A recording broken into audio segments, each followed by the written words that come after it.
My fiancée ended our engagement saying she never really loved me and disappeared from my life. A year later, her sister handed me the son she secretly carried and never told me about. I proposed to a woman named Iris on her 27th birthday. We had been together for 5 years, and I knew from our first date that I wanted to spend my life with her. She said yes before I even finished asking the question. We started planning our wedding immediately. We picked a date 6 months away. We found a venue.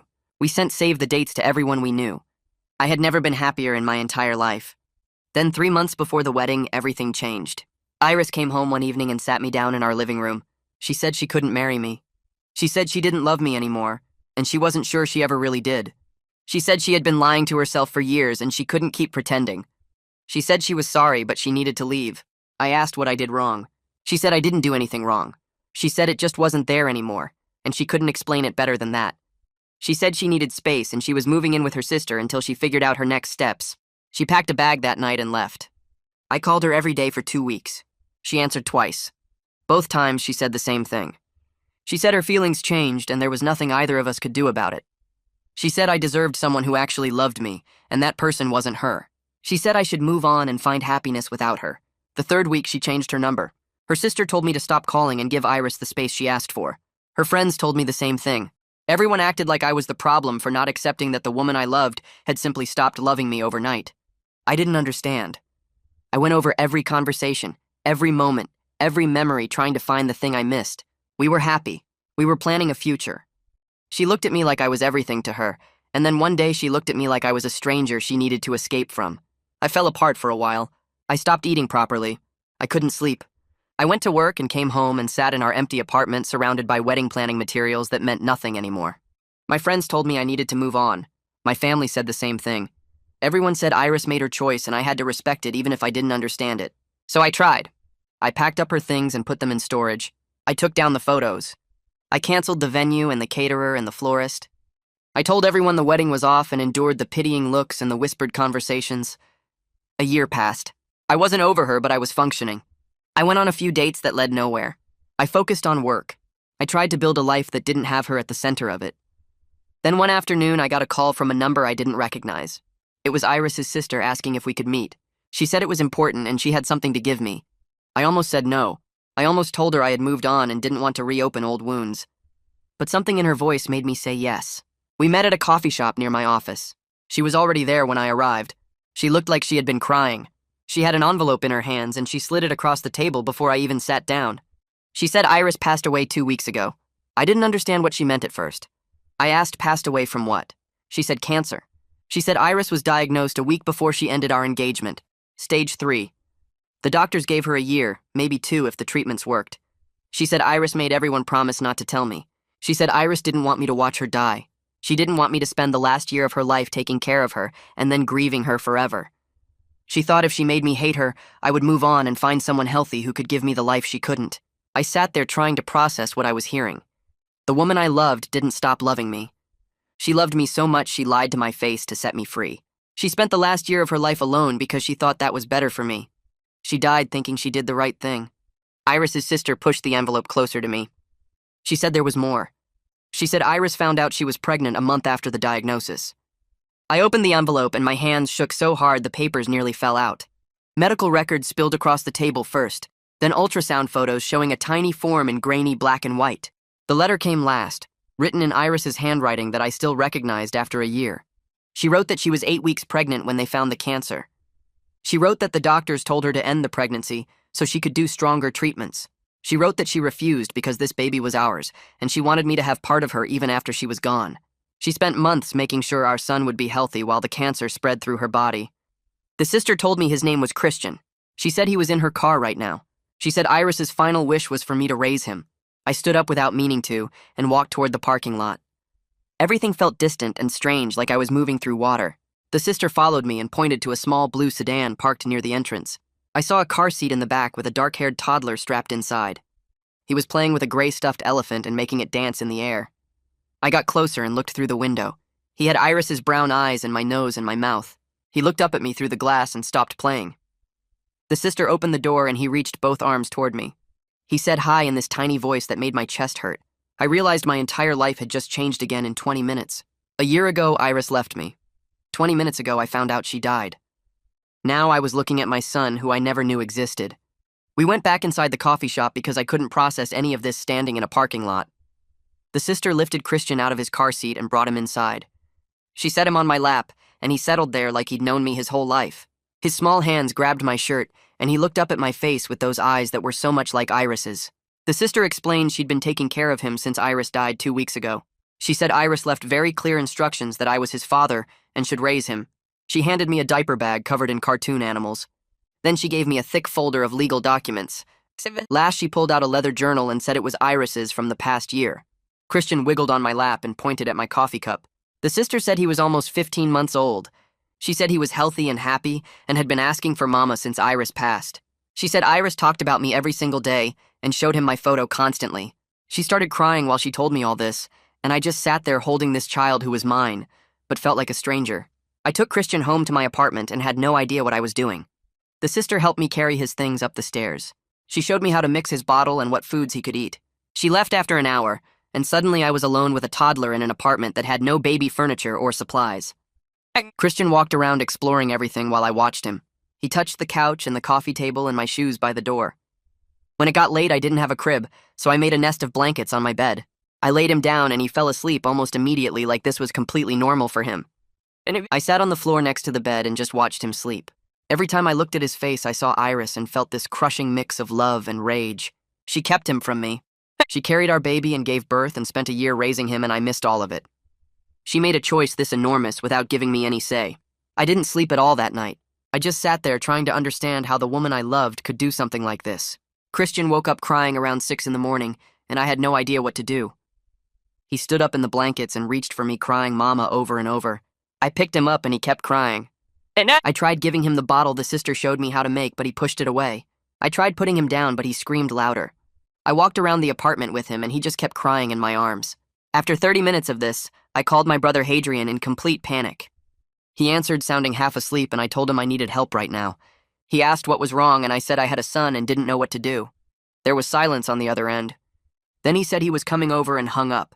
Hadrian arrived 40 minutes later with his wife and their 2 kids. He brought bags of supplies and boxes of diapers and containers of food. Christian had finally stopped crying, but was clinging to me and wouldn't let go. Hadrian stared at us for a long moment. He asked where this child came from. I told him the whole story while his wife started organizing supplies in my kitchen. Iris had cancer. Iris got pregnant. Iris died. Her sister brought me my son yesterday. Hadrian looked shocked, but he didn't ask a million questions. He just started showing me basic things I needed to know. His wife demonstrated how to change a diaper on my bed while Christian watched. She explained what toddlers eat and how much and how often. She showed me how to check if his diaper needed changing and how to tell if he was hungry or tired or sick.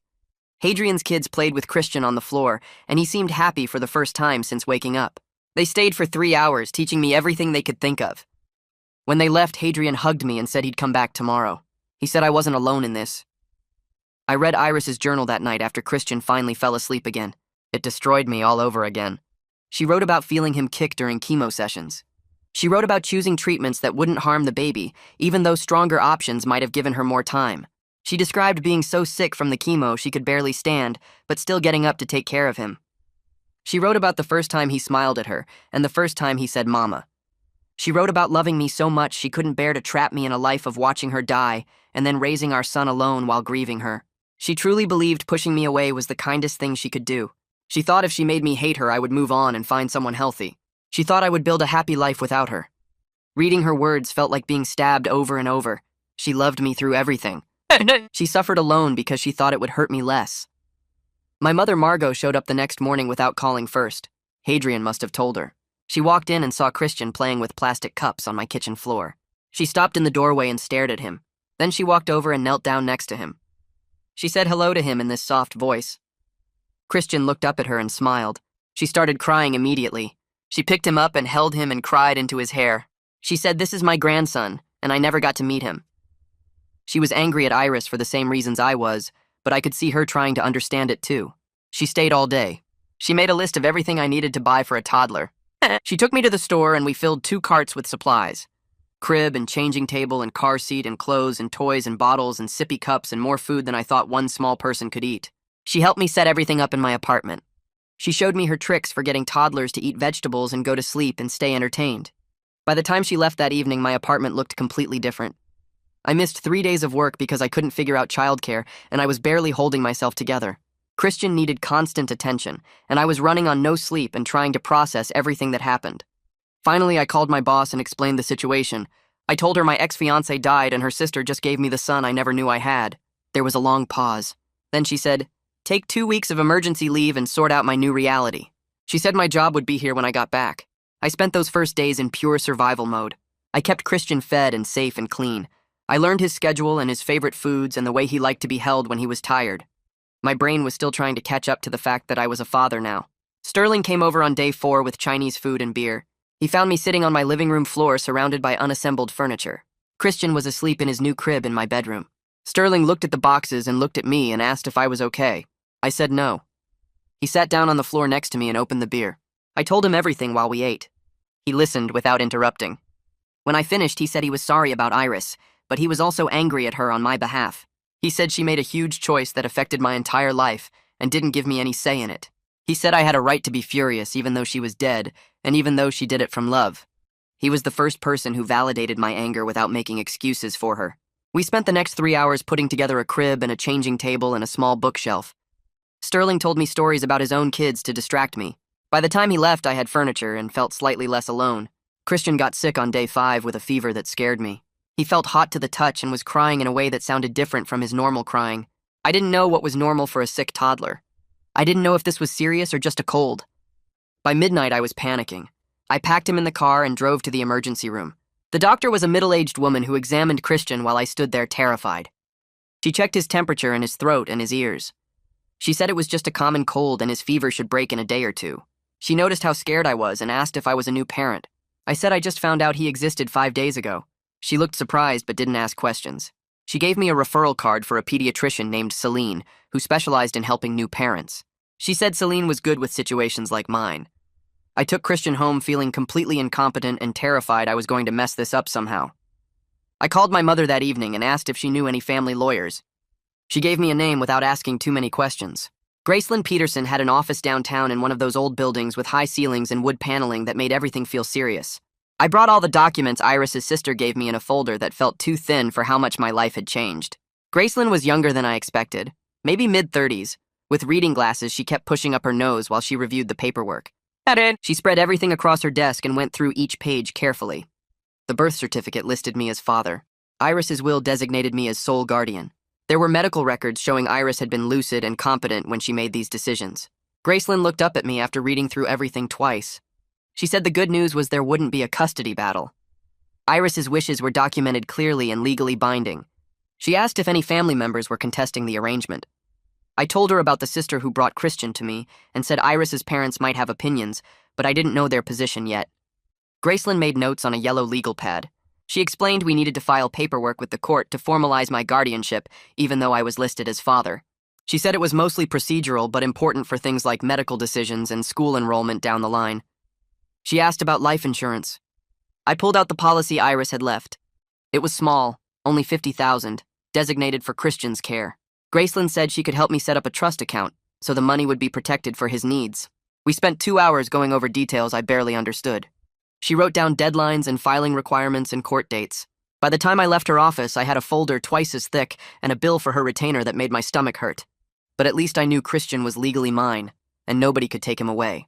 3 days later, someone knocked on my apartment door at 7 in the morning. Christian was eating cereal in his high chair, and I was still in yesterday's clothes because he'd been up half the night. I opened the door and found a man in his 60s with Iris's exact eyes staring at me. He didn't introduce himself. He pushed past me into the apartment and looked around like he was inspecting the place. Christian looked up from his cereal and said hi. The man walked straight to him and picked him up out of the high chair without asking. I felt my whole body go tense. I asked who he was even though I already knew. He said his name was Maximus and he was Christian's grandfather. He said his daughter died and nobody told him about his grandson until 2 weeks ago. He said Iris's sister finally admitted the truth, and now here he was looking at a baby he should have known from birth. I told him to put Christian down. He ignored me and kept holding him, studying his face like he was looking for pieces of Iris. Christian started fussing because a stranger was holding him and he wanted down. Maximus finally set him back in the high chair, but he didn't step away. He turned to me and his face was hard. He said I had no right to keep Christian from his family. He said Iris was sick and made bad decisions and her family should be raising this boy. I grabbed the folder from Graceland's office and showed him the will. I showed him the guardianship documents. I told him Iris chose this and put it in writing when she was completely clear-headed. He read the pages and his hands shook. He said Iris was his daughter and she was dying and she wasn't thinking straight. He said I was some guy she dated for a few years and his family had known her whole life. I asked him where he was when she was pregnant and sick. I asked why she didn't go to her family if they were so close. He didn't have an answer for that. We stood there in my kitchen arguing while Christian ate cereal and watched us like he knew something bad was happening. Maximus said things about me not being ready to be a father and not having family support and living in a one-bedroom apartment. I said things about Iris choosing me over her family for a reason and him not respecting her wishes even in death. We were both yelling by the end. Christian started crying. I picked him up and held him and told Maximus he needed to leave. He looked at me holding his grandson, and I saw my own pain reflected back. We were both men who loved Iris and got abandoned by her choices. He lost his daughter. I lost the woman I was going to marry. Neither of us got a say in how this played out. He left without saying goodbye to Christian. I sat on the floor with my son in my lap and shook from adrenaline. I didn't know if Maximus would try to fight me legally or just show up again. I called Graceland and told her what happened. She said to document everything and not let him take Christian anywhere without supervision. She said Iris's will was clear, but grandparents sometimes had rights depending on the state. She'd look into it and call me back. I spent the rest of the day jumping every time I heard footsteps in the hallway. That night I woke up at 2 in the morning with my heart racing and my chest tight. I couldn't breathe right. I sat up in bed and tried to calm down, but the panic just got worse. Christian was asleep in his crib next to my bed, and I was terrified I was having a heart attack and he'd wake up alone with my body. I called my doctor's emergency line and described what was happening. The nurse asked if I was under unusual stress. I almost laughed. She said it sounded like a panic attack and I should try breathing exercises. She also said I should talk to someone about what I was dealing with. She gave me a number for a grief counselor who worked with the practice. I called the counselor the next day and got an appointment for that week. Her office was in a medical building near the hospital where I'd taken Christian that first night. She was older, maybe 50, with gray hair and a calm way of talking that made me feel less crazy. I sat in her office and told her everything. Iris ending our engagement, finding out about the cancer, meeting Christian, Maximus showing up, the panic attack. She listened without interrupting and took notes on a tablet. She asked how I was sleeping. I said barely. She asked if I was eating. I said when I remembered. She asked if I had support. I listed my family in Sterling and she nodded like that was good. Then she asked how I felt about Iris. I didn't know how to answer that. I said I loved her. I said I hated her. I said I understood why she lied. I said I'd never forgive her for it. She wrote something down and looked at me. She said it was possible to be angry at someone's choice while respecting that they made it from love. She said Iris believed she was protecting me even though I didn't get to decide if I wanted that protection. She said grief was complicated and I didn't have to resolve my feelings quickly or neatly. She said becoming a father overnight to a child I didn't know existed while processing the death of someone I loved was trauma on top of trauma. She scheduled me for weekly appointments and gave me some techniques for managing the panic attacks. By the time I left, I felt like maybe I wasn't completely losing my mind.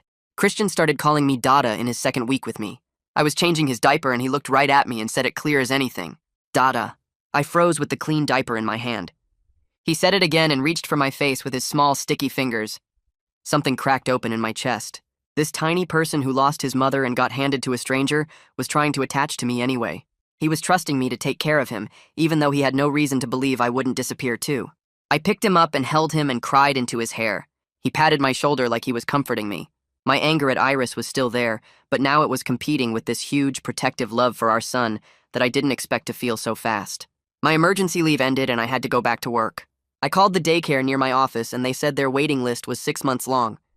I sat at my kitchen table trying to figure out childcare and coming up empty. My mother called to check on us and I told her my problem. She said she could watch Christian 3 days a week. Hadrian's wife offered to take the other 2 days. I felt guilty accepting their help, but I didn't have other options. My first day back at work, I dropped Christian off at my mother's house at 7 in the morning. He cried when I left and I almost turned around and took him home. My mother texted me a photo an hour later of him playing with blocks and smiling. I tried to focus on work but kept checking my phone. I left a meeting early to pick him up on time. I worked from home the next day because he was fussy, and I couldn't concentrate knowing he was upset somewhere else. My boss called me into her office at the end of the week. I thought I was getting fired. Instead, she asked how I was managing. I told her honestly that I was barely holding it together. She said she had kids and understood the adjustment. She said to do my best and let her know if I needed accommodations. I realized my entire life structure needed to change. I couldn't work the same hours or take the same projects or advance my career the same way. Christian had to come first now, whether I was ready for that or not. Iris's sister showed up on Saturday with boxes stacked in her car. She said she'd been keeping Christian's things at her house and thought I should have them now. We carried everything up to my apartment. Clothes in different sizes, toys he'd played with, books Iris read to him, a baby blanket with his name embroidered on it, photos. So many photos of Iris holding him during her final months. I looked at one picture of her sitting in a hospital chair with Christian asleep on her chest. She was bald from chemo, and so thin her bones showed through her skin. But she was smiling at him like he was everything. I had to leave the room. I went into my bedroom and closed the door and pressed my hands against my eyes. The sister knocked softly and asked if I was okay. I said I needed a minute. She organized everything while I pulled myself together. When I came back out, she was folding tiny clothes into drawers. She said Iris talked to Christian about me every day. She showed him my photo and told him that's your daddy. She said Iris wanted him to know my face, so when he met me, it wouldn't be completely strange. I asked why Iris didn't just tell me. The sister stopped folding and looked at me. She said Iris was trying to give me a life without grief. She thought watching her die would destroy me. She thought raising Christian alone would be easier than raising him while watching her suffer. I said that wasn't her choice to make. The sister agreed. She said she told Iris that 100 times, but Iris wouldn't listen. She said Iris could be stubborn when she thought she was right. I remembered that about her. It was one of the things I loved, and now it was one of the things I resented most. I remembered that about her, too. The sister finished putting away Christian's clothes and said she needed to get going. She hugged me at the door and told me to call if I needed anything. I watched her drive away and then looked at Christian playing with blocks on my living room floor. He stacked 3 blocks and knocked them down and laughed like it was the best thing that had ever happened. I sat down next to him and he climbed into my lap without hesitation. I held him and thought about how Iris carried him while dying and never told me, how she made everyone lie to me for an entire year, how she thought she was protecting me, but really she just took away my choices. My phone rang a few days later while I was at work. It was a number I didn't know, but I answered anyway. A man's voice said my name and asked if I had a minute to talk. I recognized the voice after a second. It was Maximus, Iris's father. I hadn't heard from him since before the funeral. He said he wanted to apologize for how he acted when he showed up at my apartment. He said he was grieving and angry and took it out on me when I didn't deserve it. He said he'd been thinking a lot about what Iris wanted and what was best for Christian. He said fighting me wouldn't bring his daughter back, and Christian needed stability more than he needed another custody battle. I didn't know what to say, so I just listened. He asked if he could have a relationship with Christian. He said he understood if I said no, but he was hoping we could work something out. He said Christian was all he had left of Iris and he wanted to know his grandson. I told him I'd been thinking about the same thing. I said Christian deserved to know his grandfather, and I didn't want to keep them apart. We talked for almost an hour about how to make it work. We agreed on supervised visits at my parents' house, where Christian could spend time with Maximus without any custody concerns. We set up the first visit for the following Saturday. When the day came, I drove Christian to my parents' house, and Maximus was already there waiting on the porch. He looked older than I remembered, thinner, tired in a way that went deeper than just lack of sleep. He smiled when he saw Christian, and his whole face changed. My mother led us into the house and made coffee nobody drank. Maximus sat on the floor with Christian and showed him a photo album he'd brought. Pictures of Iris as a baby, as a little girl, as a teenager. Christian didn't understand what he was looking at, but he liked turning the pages. Maximus told stories about each photo and his voice kept breaking. I sat on the couch watching 2 people grieve the same woman in completely different ways. Christian got bored with the album and went to play with the toy box my mother kept for when Hadrian's kids visited. Maximus and I sat there in awkward silence.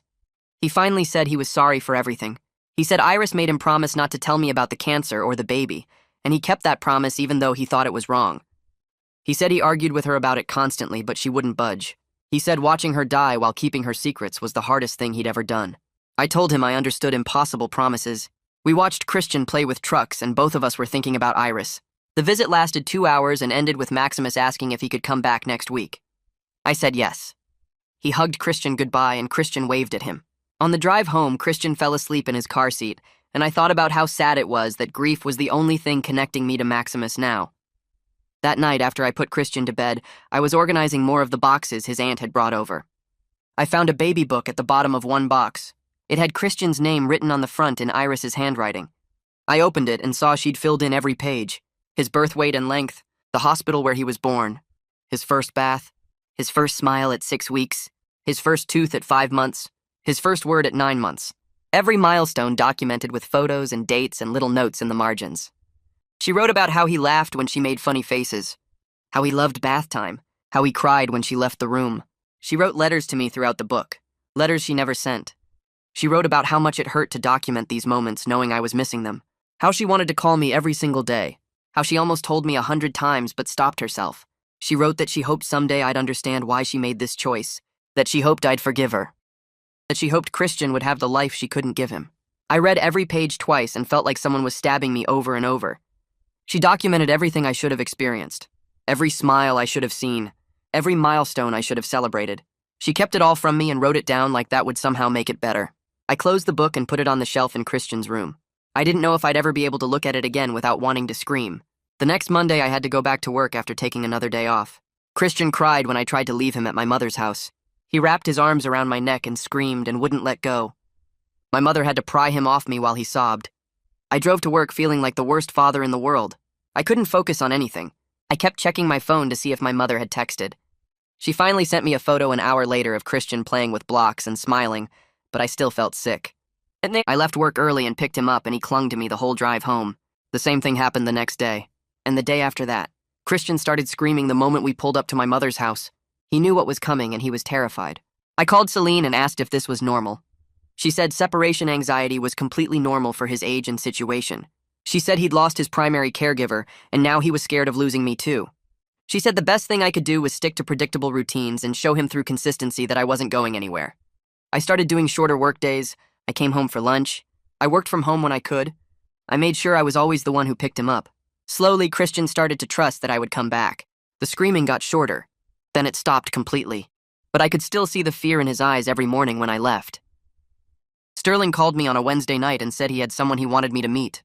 A woman from his office who was smart and funny and recently single. He said I needed adult connection and he thought we'd get along.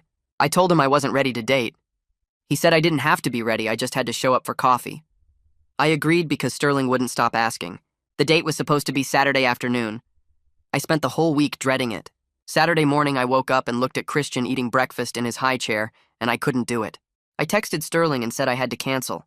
He called me immediately and asked what was wrong. I told him the truth. I was barely keeping my head above water with work and parenting. I was still processing Iris dying and lying to me for a year.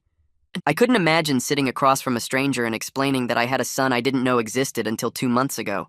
I couldn't imagine trying to connect with someone new when my entire emotional capacity was consumed by grief and learning how to be a father. Sterling was quiet for a minute, and then he said he understood. He said he'd tell his coworker something came up. He said he was sorry for pushing and he wouldn't do it again. I thanked him and hung up and felt relieved and lonely at the same time. My mother suggested I needed to get Christian around other kids his age. She found a toddler playgroup that met at the community center on Thursday mornings. I took a late start at work and brought Christian to the first session. The room was full of mothers and toddlers. I was the only father there. Everyone was friendly, but I could see them looking at me and Christian and wondering about us. A woman asked how old Christian was and where his mother was. I said he was 14 months and his mother passed away. She looked horrified and said she was so sorry. Other mothers overheard and came over to offer condolences. I stood there holding Christian and trying not to run out of the room.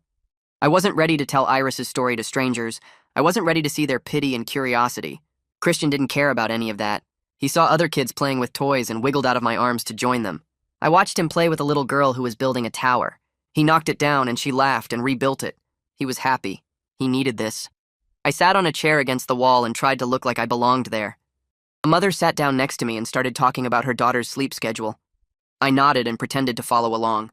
The whole time I was thinking about how Christian needed social interaction I wasn't providing, how I needed to get over my discomfort and bring him here every week. How being a good father meant doing things that made me uncomfortable. I kept reading Iris's journal in small pieces because reading too much at once made me too angry to function. One night I found an entry from her 7th month of pregnancy. She wrote about almost calling me that day. She wrote about seeing me at a coffee shop near my office with a woman I'd gone on 2 dates with. She wrote about watching us talk and laugh and how much it hurt to see me trying to move on. She wrote that she wanted to run over and tell me everything. Tell me about the baby. Tell me about the cancer. Tell me she still loved me and never stopped, but she didn't. She wrote that she sat in her car and cried and then drove home and convinced herself she was doing the right thing. She wrote that sparing me from impossible pain was an act of love, even though it was killing her. She wrote about watching me from a distance during her entire pregnancy, seeing me go to work, seeing me try to date, seeing me slowly start to look less broken.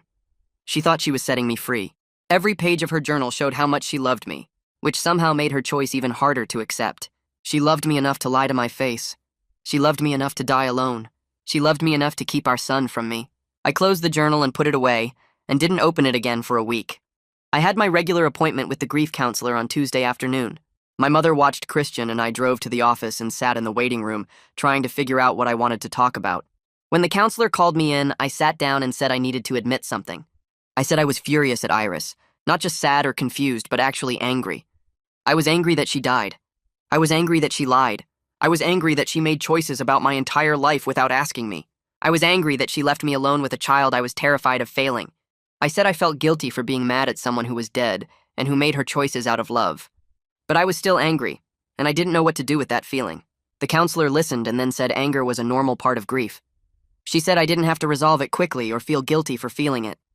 She said being angry at Iris didn't mean I didn't love her or understand her choices. She said I could be angry and sad and grateful all at the same time. She said I didn't have to forgive Iris right now or maybe ever. I just had to keep moving forward and taking care of Christian and processing my feelings as they came. She said permission to be angry without shame was important. I left that session feeling like I could breathe a little easier. Christian got sick again on Friday night. He threw up all over his crib and himself and me. I cleaned him up and changed his sheets and he threw up again an hour later. This kept happening all night. By morning, he had diarrhea too, and I was completely exhausted and starting to panic. I called Celine and she said it sounded like a stomach bug. She told me to keep him hydrated and watch for signs of dehydration. I asked what those signs were and she listed them. Dry mouth, no tears when crying, no wet diapers, sunken eyes. She said to call her if I saw any of those things. I spent the entire weekend managing vomit and diarrhea and trying to get Christian to drink water. He was miserable and clingy and I felt completely helpless. Sunday afternoon, Celine called to check on us. I told her Christian still had diarrhea but seemed a little better. She said she was going to stop by and check on him. I said she didn't have to do that. She said she knew, but she wanted to. She showed up an hour later with her medical bag. She examined Christian and said he was fine. Just a normal stomach bug that would pass in another day or two. She showed me exactly what dehydration looked like and what to watch for. She was so kind and patient, and I started crying from pure overwhelm. She didn't make a big deal about it. She just handed me tissues and said being a new parent was hard, and being a suddenly single parent was even harder. She said I was doing better than I thought I was. After she left, I put Christian down for a nap and sat on the couch and stared at nothing for 20 minutes. My mother called Monday morning and suggested I join a single parent support group. She said she'd found one that met at a church near my apartment every Tuesday night. I told her I didn't have time for support groups. She said I needed to make time because I was drowning and needed help. I agreed to go to one meeting just to get her off my phone. Tuesday night, I dropped Christian at my mother's house and drove to the church. There were about 15 people sitting in a circle in a basement room. A facilitator welcomed me and asked me to introduce myself. I said my name and that I was a single father to a 14-month-old. I didn't say anything else. Other people shared their stories. A woman whose husband left her with 3 kids. A man whose wife died in a car accident. A woman whose partner walked out when their baby was 2 weeks old. Everyone had impossible situations they were navigating alone. When it was the widower's turn, he talked about his wife dying in childbirth and how he was raising their daughter while grieving someone he barely got to say goodbye to. He talked about being angry at his wife for dying, even though it wasn't her fault. He talked about loving his daughter and resenting the circumstances of her birth at the same time. I felt like he was describing my exact feelings. After the meeting, I talked to him for a few minutes. His name was Nathan, and his daughter was 6 months old. He said the anger and love existing together was the hardest part. I agreed. He gave me his number and said to call if I ever needed to talk to someone who understood. Driving home, I realized I felt less alone than I had in weeks. I made a decision Thursday night after putting Christian to bed.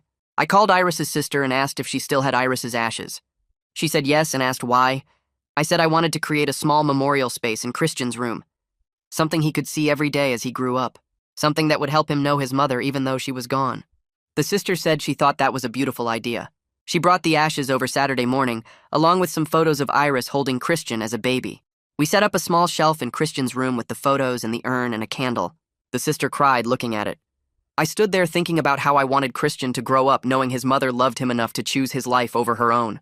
Even if I was still working through my feelings about that choice, even if I was still angry and sad and confused, I could honor Iris for Christian while still processing my own complicated grief. The counselor had said that was possible. I was starting to believe her. Maximus showed up the following Saturday without calling first. I opened the door and found him standing there with a bag from the toy store and this look on his face like he wasn't sure I'd let him in. Christian was on the floor playing with blocks, and when he saw Maximus, he smiled and held up a red one. Maximus came inside and sat on the floor next to him. They played together for maybe 20 minutes while I made coffee in the kitchen and tried to figure out what to say to this man who lost his daughter and blamed me for choices I never got to make. Christian got tired around noon and I put him down for his nap. He fell asleep on the couch between us before I could carry him to his room. Maximus looked at him sleeping there and his whole face changed. He started talking about Iris in a way nobody had before. He told me about the last 6 months when the cancer spread to her bones and every movement hurt, but she refused the strong pain medication because the doctor said it might harm the baby. He told me she would lie in bed crying from the pain, but she wouldn't take anything stronger than what they said was safe. He told me she made him promise to find me after she was gone and make sure Christian knew his father. He said she talked about me constantly, even while she was dying. She would ask if he thought I had moved on yet, and when he said yes to make her feel better, she would cry harder. We both started crying sitting there on my couch with Christian asleep between us. Maximus said he was angry at me for months because it was easier than being angry at Iris for dying or at God for taking her. He said seeing me with Christian made him understand why she wanted this. I told him I was angry too, and I didn't know if that would ever go away completely. We sat there for a long time, not saying anything, just watching Christian sleep. When Christian woke up, Maximus helped me give him a snack and then he left. Before he walked out, he hugged me and said we were the only two people who understood this specific kind of loss. He was right. I went back to work the following Monday and asked to meet with my manager. Her name was Rachel, and she had 3 kids of her own, so when I explained my situation, she understood immediately. She said the company could offer me a flexible schedule with the option to work from home 2 days a week. I could adjust my hours to handle daycare pickup, and if Christian got sick, I could work remotely instead of taking emergency leave. The arrangement helped more than I could explain. I wasn't constantly worried about getting fired for leaving early or missing days when Christian needed me. I could actually breathe knowing I had some control over my schedule, but I also knew this changed everything for my career. I wasn't going to get promoted anytime soon. I wasn't going to take on the big projects that required travel or late nights. I was choosing to be okay with that because Christian needed stability more than I needed career advancement. Some nights I felt okay with that choice, and some nights I resented it, but I kept choosing him anyway. Finding a daycare took another week of calling around and visiting places that all had waiting lists. Then Celine mentioned a place near the hospital that had just had a family move out of state. I called them that afternoon and they had an immediate opening. I visited the next day, and it looked clean and safe and the teachers seemed kind. I signed Christian up to start the following Monday. His first day there was harder on me than it was on him. I dropped him off at 8 in the morning and he went right to the toys without looking back. I stood in the doorway watching him play, and one of the teachers had to gently suggest I should probably leave. I walked to my car and sat there crying for 10 minutes. I was scared something would happen to him when I wasn't watching. I was scared he would think I abandoned him like Iris did. I was scared of everything all the time, and it was exhausting. The daycare called me at 10 to tell me he was fine. They called again at noon to say he ate his lunch and was napping. When I picked him up at 5, he was happy and tired from playing with other kids all day.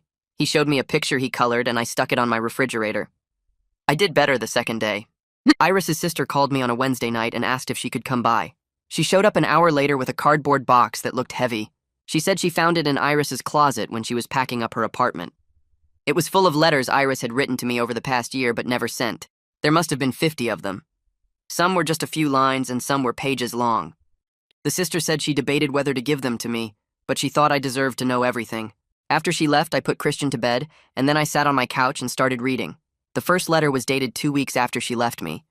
She wrote about her first round of chemo and how sick it made her. She wrote about missing me so much she couldn't sleep. She wrote about being pregnant and terrified and alone. I read letter after letter, and it felt like watching her die in slow motion. She wrote about her treatments and her fears and her hopes for Christian. She wrote about her love for me that never went away no matter how hard she tried to kill it. She wrote about seeing me from a distance one day when I was having coffee with a woman from work. She thought I was on a date, and it destroyed her even though she wanted me to move on. She wrote about how much it hurt to push me away, and how she did it anyway because she thought it was right.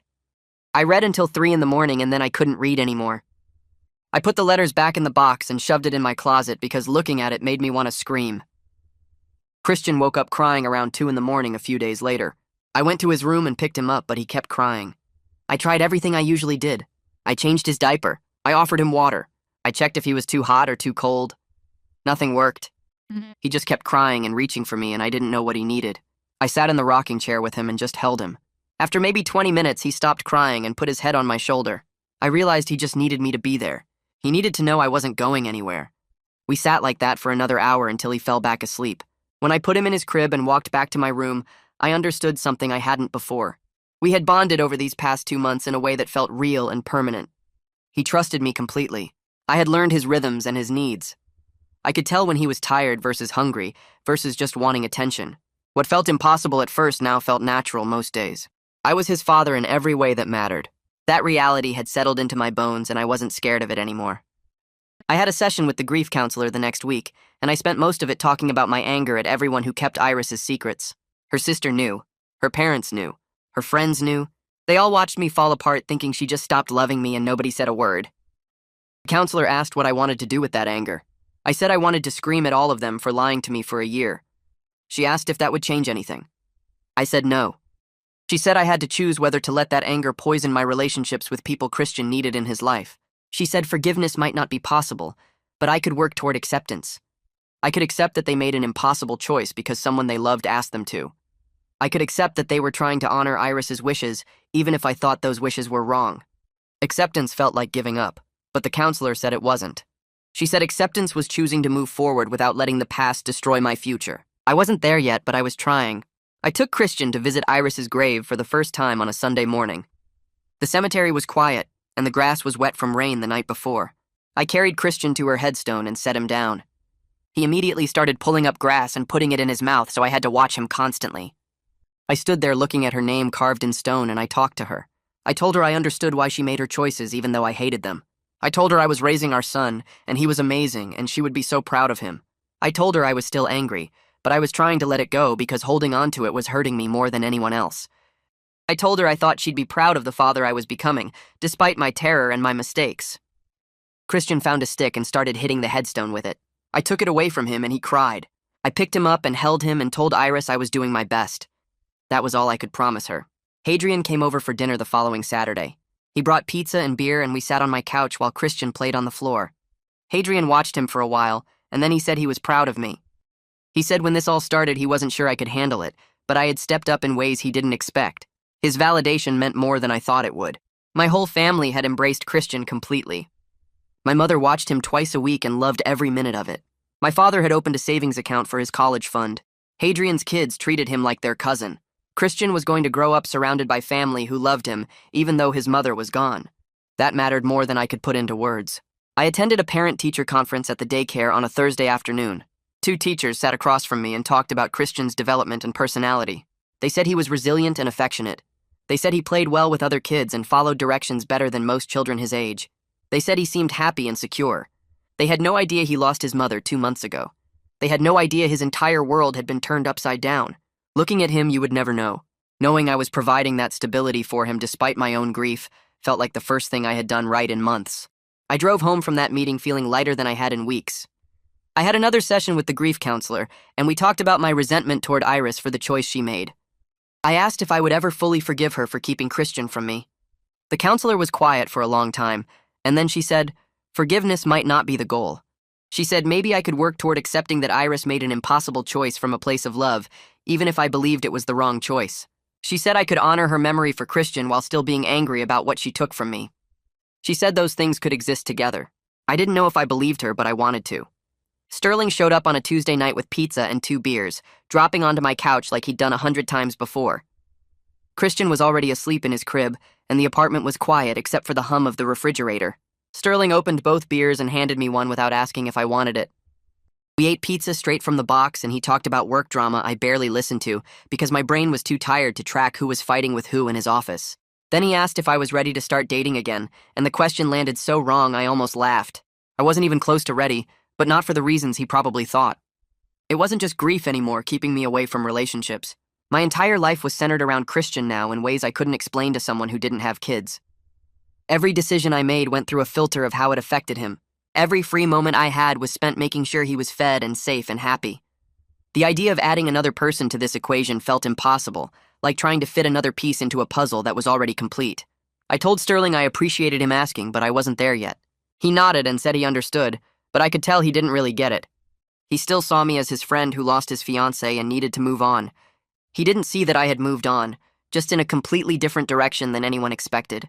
I was a single father first now, and everything else came second. Work came second. Friends came second. My own needs came way down the list after Christian's needs. I was surprised to find I was okay with that. Being Christian's dad had become the most important part of my identity, and I didn't need anything else right now. Christian started calling for Mama 3 nights later, and I didn't know what to do except hold him while he cried. He woke up screaming around 2 in the morning, and when I went to his crib, he was standing up with tears streaming down his face, reaching his arms toward me and saying Mama over and over. I picked him up and carried him to the rocking chair in his room, holding him against my chest while he sobbed. He kept saying it, Mama, Mama, Mama, like if he said it enough times she would appear. My heart broke into smaller and smaller pieces listening to him cry for someone who wasn't coming back. I didn't know if he actually remembered Iris, or if he was just responding to my grief somehow. I rocked him and rubbed his back and told him I was here, that Daddy was here, but it didn't help. He cried himself out eventually and fell asleep on my shoulder, but I kept rocking him anyway because I didn't want to put him down. The grief counselor told me later that week that toddlers process loss differently than adults. She said Christian might not have clear memories of Iris, but he could sense my sadness and confusion, and he was responding to that as much as his own loss. She suggested I start showing him photos of Iris and telling him simple stories about her, keeping her present in his life even though she was gone. So I started doing that. I put a framed photo of Iris holding newborn Christian on the bookshelf in his room where he could see it. I showed him the picture every morning and said, "That's your mama, she loved you so much." I told him simple stories about how she sang to him and read him books and held him when he was tiny. I didn't know if he understood any of it, but it felt important to try. She was his mother, even if he wouldn't remember her, and I needed him to know she existed and loved him. My mother called on a Saturday morning while Christian was eating breakfast and asked if I'd thought about moving back home, closer to family. She said it would be easier for everyone if Christian grew up near his grandparents and cousins, and she could help more with childcare if we lived in the same town. I understood where she was coming from, but I told her no. I'd already decided to stay in our current city, even though moving closer to family would be simpler in a lot of ways. Christian's support system was here. His pediatrician was here. His daycare was here. The grief counselor I'd been seeing was here. Disrupting him again after everything he'd already lost felt cruel and wrong. He was finally settling into routines and familiar places, and yanking him away from that to make my life easier wasn't something I could do. My mother was quiet for a long time, and then she said she was disappointed, but she understood. She said she and my father would visit regularly and make sure Christian knew his family loved him. I thanked her and felt guilty for choosing Christian's needs over what would be more convenient for everyone else, but I also felt certain it was the right choice. I was learning to make parenting decisions based on what Christian needed rather than what was easier for me, and this was one of those decisions. He needed stability more than I needed help, so we were staying put. Maximus called 2 weeks later and asked if he could take Christian for an overnight visit. The request made my stomach clench with anxiety. I didn't want to examine too closely. Christian had never been away from me overnight since I became his father. The idea of him sleeping somewhere else, in a house I couldn't monitor, with people I was still learning to trust, made me want to say no immediately. But I forced myself to think about it rationally, instead of just reacting from fear. Maximus was Christian's grandfather. He loved Christian and wanted to be part of his life. Saying no would damage that relationship and hurt Christian in the long run. I told Maximus I needed to think about it and called him back the next day with a compromise. We could try a trial afternoon visit first, just a few hours, and see how that went before attempting overnight. Maximus agreed without arguing. The visit happened on a Sunday, and I dropped Christian off at Maximus's house with a diaper bag full of supplies and a list of instructions I'd typed up. Maximus took the list and promised to follow it exactly. I left and drove around for 2 hours because I couldn't make myself go home to the empty apartment. I kept checking my phone expecting a call that something went wrong, but it never came. When I picked Christian up, he was happy and tired, covered in crumbs from cookies Maximus had given him. Maximus said they'd had a good time and asked if we could do it again soon. I said yes because I realized I needed to trust that Iris's family loved Christian and wouldn't take him from me. Control was hard to release when I'd already lost so much, but holding on too tight would hurt Christian more than it protected him. I started attending the single-parent support group every Tuesday night, leaving Christian with my mother so I could sit in a church basement with other people navigating solo parenthood. The group was mostly women, but there were a few other single dads, and everyone understood the specific challenges in ways my married friends never could. We talked about childcare logistics and financial stress and the exhaustion of being the only adult responsible for everything. We talked about dating and whether any of us were ready for that, which most of us weren't. A woman named Lauren, whose husband died in a car accident 2 years ago, asked me for coffee after one meeting. She was pretty and kind, and she understood grief in ways most people didn't. I told her I was flattered, but I wasn't ready to date anyone yet. She smiled and said she understood, and we could just be friends if I ever needed someone to talk to. Her interest made me realize something I hadn't fully accepted before. I wouldn't be alone forever. Someday I might be ready to let someone new into our lives, to build something with a person who understood that Christian came first and always would. But that day wasn't now. Right now, I was still processing Iris's death and learning to be Christian's father and rebuilding my life into something sustainable. Adding romance to that mix would be too much, too complicated, too risky when I was barely keeping everything else balanced. Maybe in a year or two I'd be ready. Maybe Lauren would still be single and we could try that coffee. Or maybe it would be someone else entirely, someone I hadn't met yet. Either way, I had time to figure it out. Christian took his first steps on a Thursday afternoon in our living room, and I was the only one there to see it. I'd been folding laundry on the couch while he played with blocks on the floor, and suddenly he pulled himself up using the coffee table and let go. He stood there wobbling for a second, looking surprised at himself, and then he took 3 stumbling steps toward me before falling on his butt. I grabbed my phone and started recording, asking him to do it again, and he did. He walked 5 steps that time, arms out for balance, grinning like he'd just discovered something amazing. I cheered and clapped and he laughed, delighted by my reaction. I sent the video to my entire family and to Iris's parents and to Sterling and Hadrian. Everyone responded with excitement and congratulations. But after I put Christian down for his nap, I sat on the couch and cried because Iris should have been here for this. She should have seen her son's first steps. She should have been the one cheering and recording and calling family to share the news. This was her moment as much as mine, maybe more, and she missed it because she chose to die alone rather than let me watch her suffer. The joy and grief were so tangled together, I couldn't separate them anymore. Every milestone Christian hit was both beautiful and devastating. Beautiful because he was growing and developing and thriving. Devastating because Iris wasn't here to see it, and I couldn't share these moments with the person who should have been experiencing them with me. I was Christian's only parent, and that meant I got all the joy and all the grief, and sometimes the weight of both together felt crushing. I found myself talking to Iris sometimes when I was alone with Christian, telling her about his milestones and asking her advice I would never receive. I did it without thinking, just started narrating our days to her like she was standing in the corner of the room watching us. I told her about his first steps and how proud she would have been. I told her about his favorite foods and the way he laughed when I made funny faces. I told her about my fears that I was doing everything wrong, that I was failing him in ways I couldn't see yet. I asked her questions about what she would do in certain situations, how she would handle his tantrums or his sleep problems or his picky eating. Obviously, she never answered, but talking to her helped somehow. The grief counselor said this was normal and healthy when I mentioned it during our next session. She said maintaining a connection to Iris's memory helped me process her loss while honoring her role in creating our son. She said as long as I wasn't hearing Iris's voice responding or having conversations with her that felt real, talking to her was just another form of grief work. So I kept doing it. I talked to Iris while I gave Christian baths and read him bedtime stories and pushed him on the swings at the park. I told her about our life and hoped somehow she could hear me, that she knew Christian was safe and loved and thriving despite everything. Work called me into a meeting on a Monday morning, and I walked in expecting bad news, maybe a conversation about my reduced productivity or too many days working from home. Instead, my manager offered me a promotion to a senior position with better pay and more flexibility. She said they recognized my performance had remained strong despite my personal challenges, and they wanted to support my growth with the company. The new position came with a significant raise and the option to work from home 3 days a week instead of 2. I accepted immediately and thanked her, trying not to cry from relief right there in her office. The financial security helped tremendously with childcare costs and saving for Christian's future. I could afford better daycare now, maybe even start a college fund that would actually mean something by the time he turned 18. I was rebuilding my life in a shape I never expected when I proposed to Iris 3 years ago. I wasn't engaged or planning a wedding or building toward the future I thought I wanted. Instead, I was a single father with a toddler and a demanding job and grief that still hit me at random moments throughout the day. But it was becoming a life I could actually sustain, one that didn't feel like constant survival mode. I had routines and support systems and enough money to cover our needs. Christian was happy and healthy. I was functioning and sometimes even finding moments of peace. It wasn't the life I planned, but it was ours, and that had to be enough. I read Iris's letter to Christian again late one night after he went to sleep, and this time I could see it through her eyes instead of just my own anger and hurt. She was a dying woman trying to give her child the best possible future, even if it meant breaking her own heart. She was sick and scared and facing her own death, and she chose to protect me from that pain, even though it meant suffering alone. She chose to continue her pregnancy, even though it meant less aggressive treatment and probably less time alive. She chose to document Christian's first year in photos and journals, so I would know what I missed.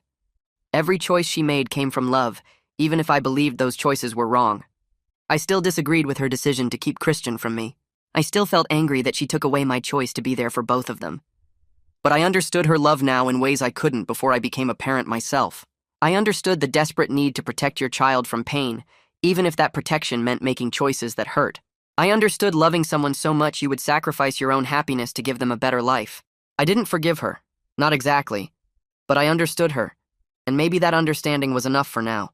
Christian got sick with another fever the following week, and this time I handled it calmly, knowing what was normal and what required medical attention.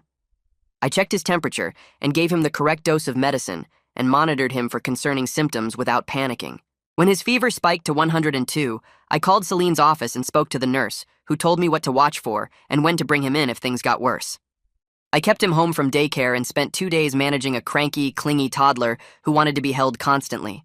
It was exhausting but not terrifying like the first time he got sick. I knew what I was doing now. I knew the difference between a normal childhood illness and something serious. Celine called to check on him the next day and commented on how much more confident I sounded as a parent compared to our first few appointments. I realized she was right.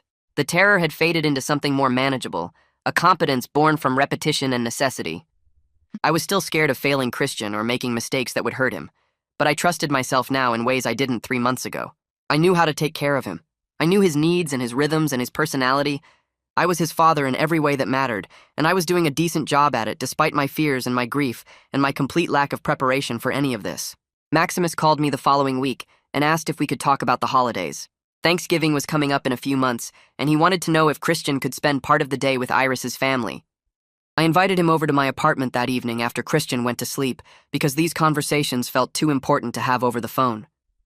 He arrived looking tired and older than I remembered from our previous meetings. We sat at my kitchen table with coffee between us, and neither of us knew quite how to start.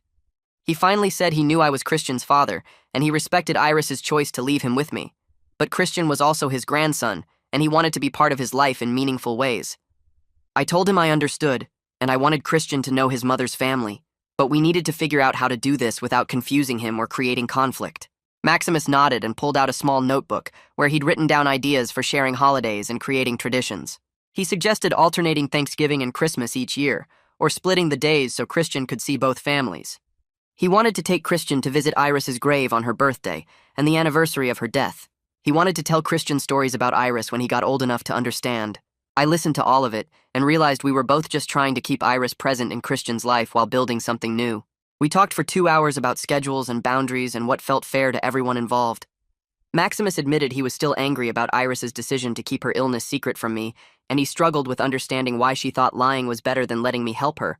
I told him I felt the same way most days, and we were both learning to live with choices we didn't get to make. We agreed that Christian deserved to know both sides of his family, and to grow up understanding his mother loved him desperately, even if her choices were complicated.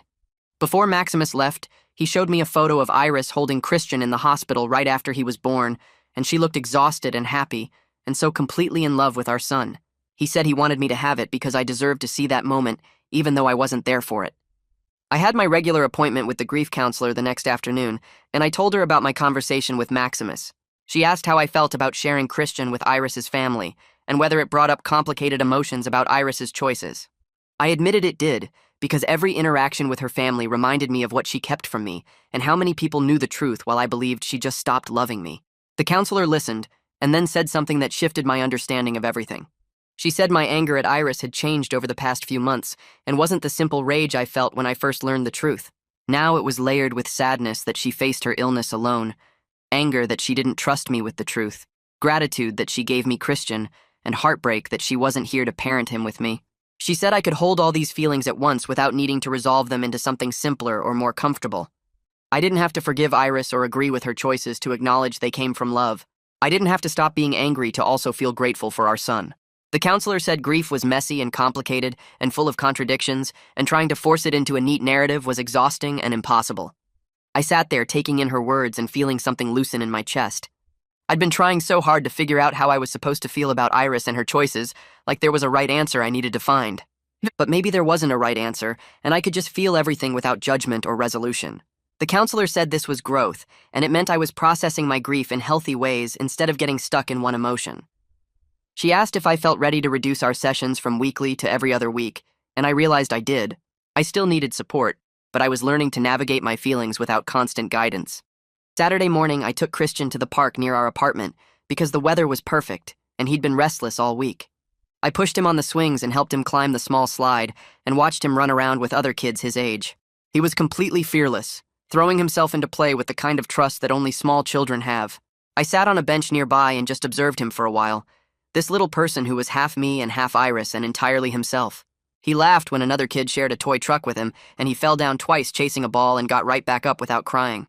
I had a moment of pure contentment watching him that surprised me completely. This was my life now. Single father and grief survivor and man rebuilding from loss, and it wasn't what I planned when I proposed to Iris 3 years ago.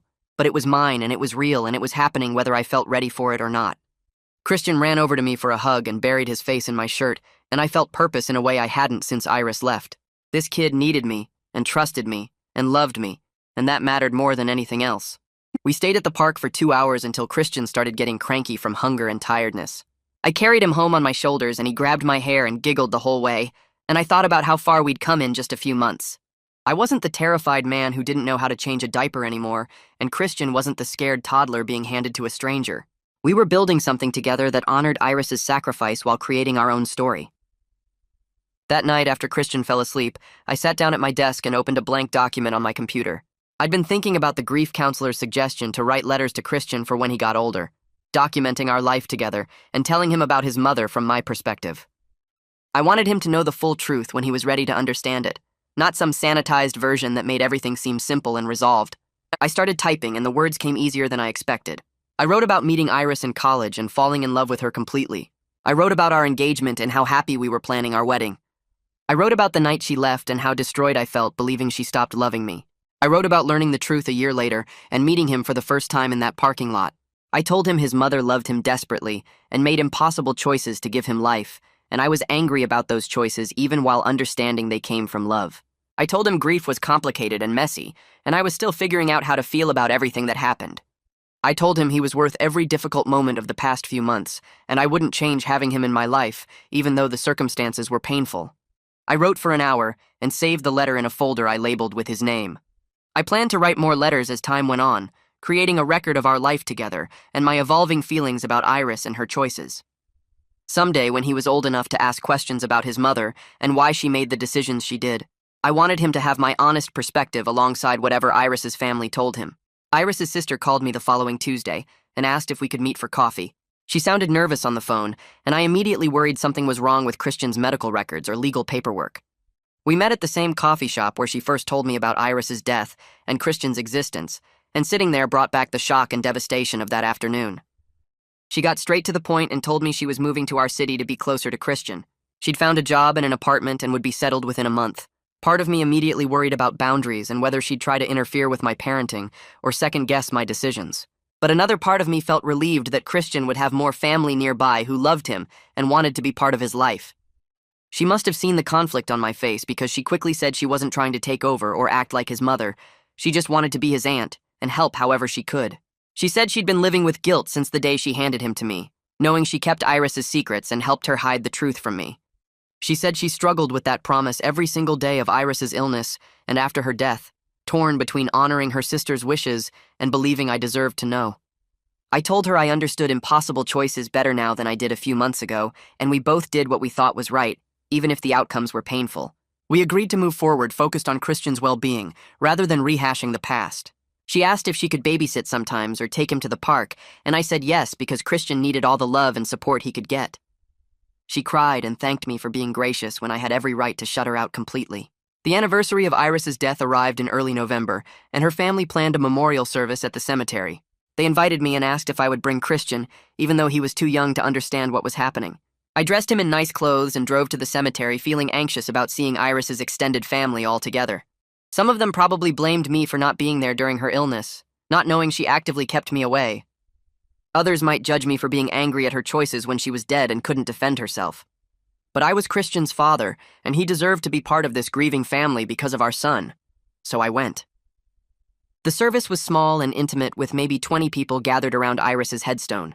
Her mother had arranged flowers and someone brought balloons that we would release at the end. I stood at the back holding Christian while different people shared memories of Iris. Her college roommate talked about her kindness and her terrible cooking. Her cousin remembered family vacations and inside jokes. Maximus spoke about her strength during her illness and how she faced death with grace. When it was my turn, I stepped forward with Christian on my hip and told stories about our relationship that made her parents smile through tears. I talked about our first date and how she laughed at all my bad jokes. I described the night I proposed and how she said yes before I finished asking.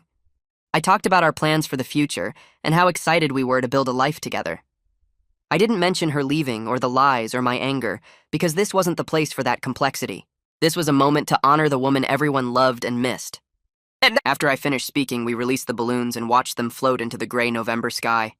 Christian pointed at them and said something that sounded like wow, and Iris's mother reached over to touch his hand gently. That evening after we got home, Christian was tired and clingy from the long day. I gave him a bath and put him in pajamas and rocked him in the chair in his room. He was almost asleep when he looked up at me with those eyes that were so much like Iris's and said something that sounded like love you, Dada.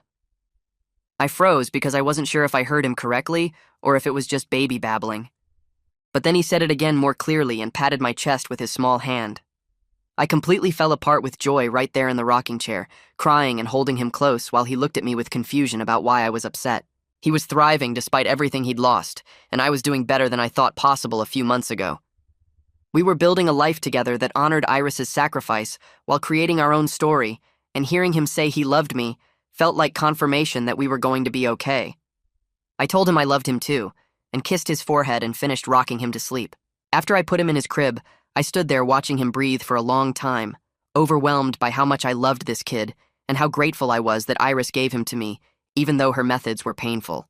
The next morning, I made a decision about how to handle Iris's presence in our home. For months, I'd struggled with whether to display photos of her or talk about her openly, worried it would confuse Christian or make my grief harder to manage. But the grief counselor's words about holding complicated feelings stuck with me, and I realized I could honor Iris while also being angry at her choices. I spent the weekend going through boxes of photos and selecting ones that showed her happy and healthy. I framed several pictures and put them in Christian's room in the living room where he'd see them every day.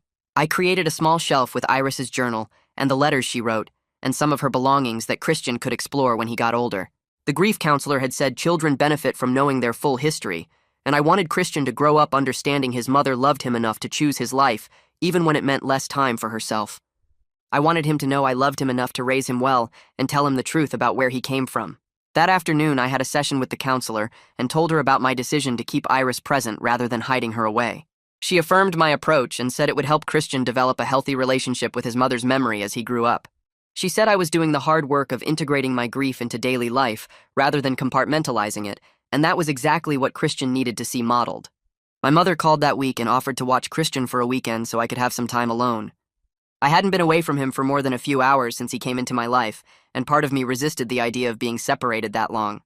But I was exhausted, and I knew I needed space to process everything without the constant demands of toddler care. I dropped Christian off at my parents' house on Friday evening with detailed instructions about his routines and favorite foods. My mother smiled and told me to relax and trust that she raised 3 boys successfully. I drove back to my empty apartment and felt strange being alone after months of constant company. Saturday morning, I woke up late and made coffee and sat in silence that felt both peaceful and lonely. I decided to visit Iris's grave by myself without Christian or her family around. I needed to have a conversation with her that was just between us, no audience or performance required.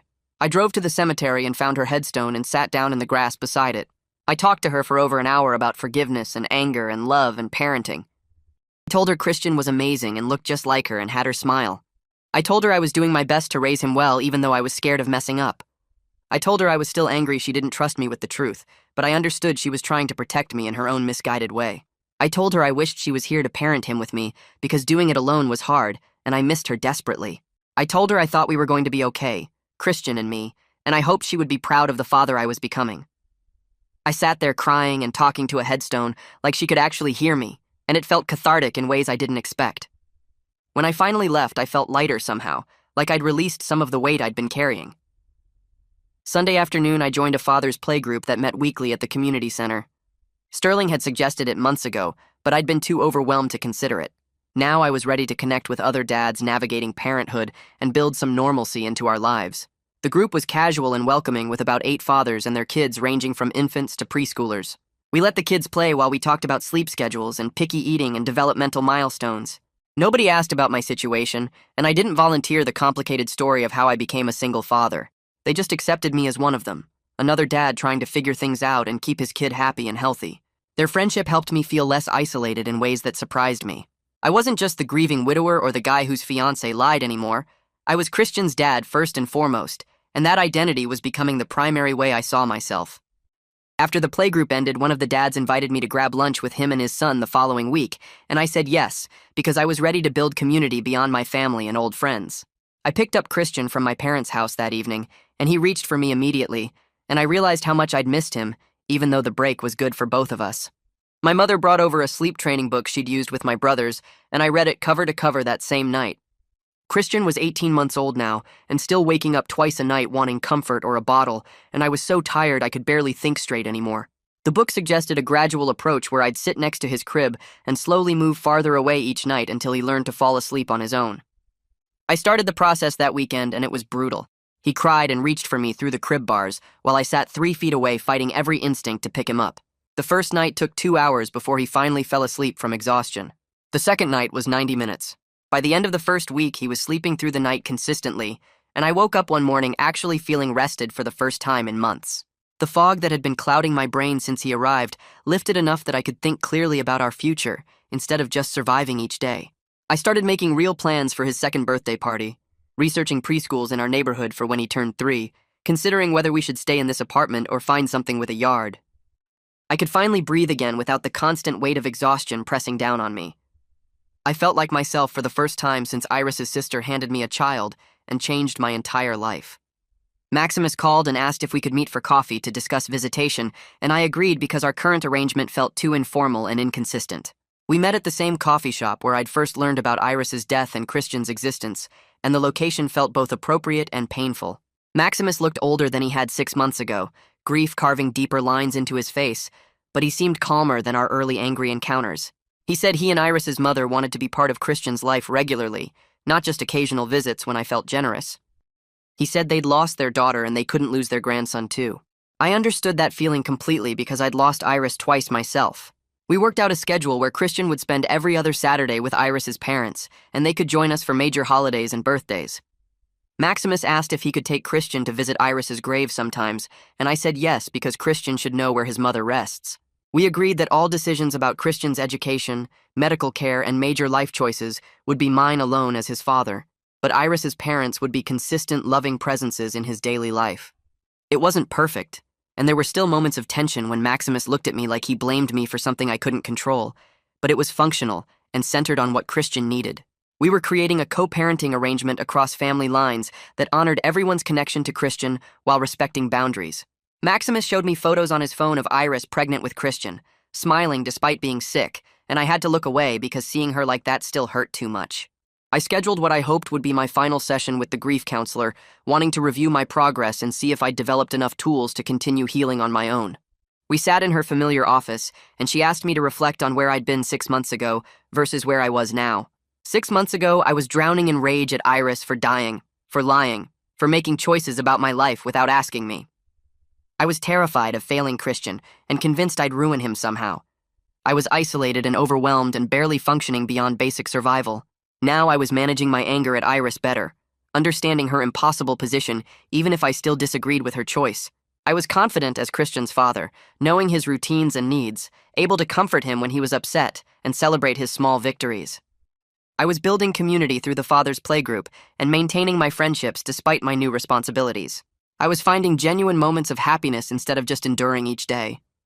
The counselor said I'd done the hard work of integrating my grief into daily life rather than trying to overcome it or push it away.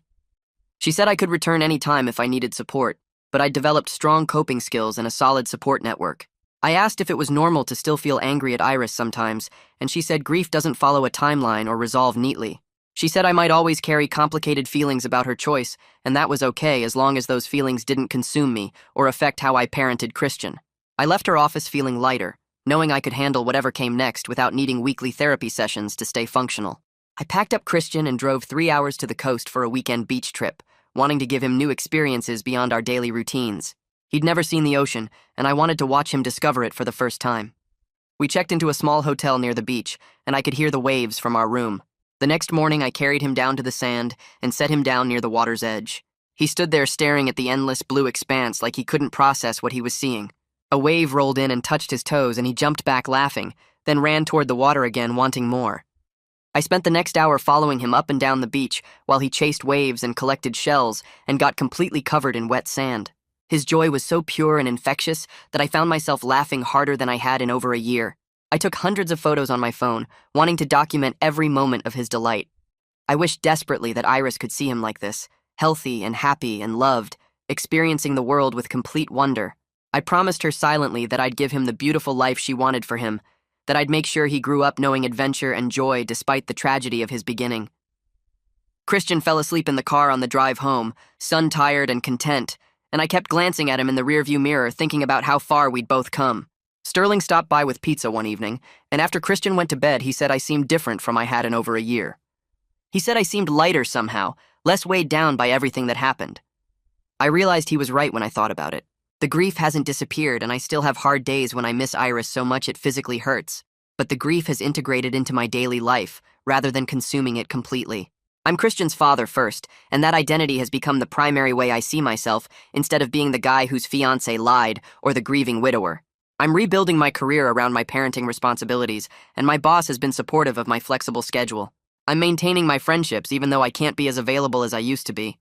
I'm honoring Iris's memory by raising our son well and making sure he knows she loved him, but I'm also living fully in the present instead of staying trapped in the past. Sterling said he was proud of me for not just surviving, but actually building a good life for Christian and myself. I told him there were still moments when the anger came back strong, when I wanted to scream at Iris for making her choice without giving me any say, but those moments were getting less frequent and less intense. I was learning to hold space for complicated feelings without letting them define my entire existence. On what would have been our wedding anniversary, I took Christian to visit Iris's grave and brought flowers to plant. He was too young to understand the significance, but someday I'd tell him about the woman who loved us both enough to make an impossible sacrifice. I dug small holes in the dirt near her headstone, and Christian helped me plant purple irises, his namesake flower, getting soil all over his hands and clothes. He patted the dirt down carefully like I showed him and said pretty when we finished. I sat there in the grass with him playing nearby and talked to Iris like I sometimes did when I needed to process things. I told her I was at peace with our complicated story now, not because I'd resolved all my feelings about her choice, but because I'd accepted that some questions don't have answers and some grief doesn't fully heal. I told her Christian was amazing and looked more like her every day, and I was doing my best to be the father he deserved. I told her I understood she was trying to protect me, even though I wished she'd trusted me enough to face her illness together. I told her I forgave her for lying, even though I'd never stop wishing things had been different. Christian brought me a dandelion he'd picked, and I tucked it next to the irises we'd planted. We were building a good life together, honoring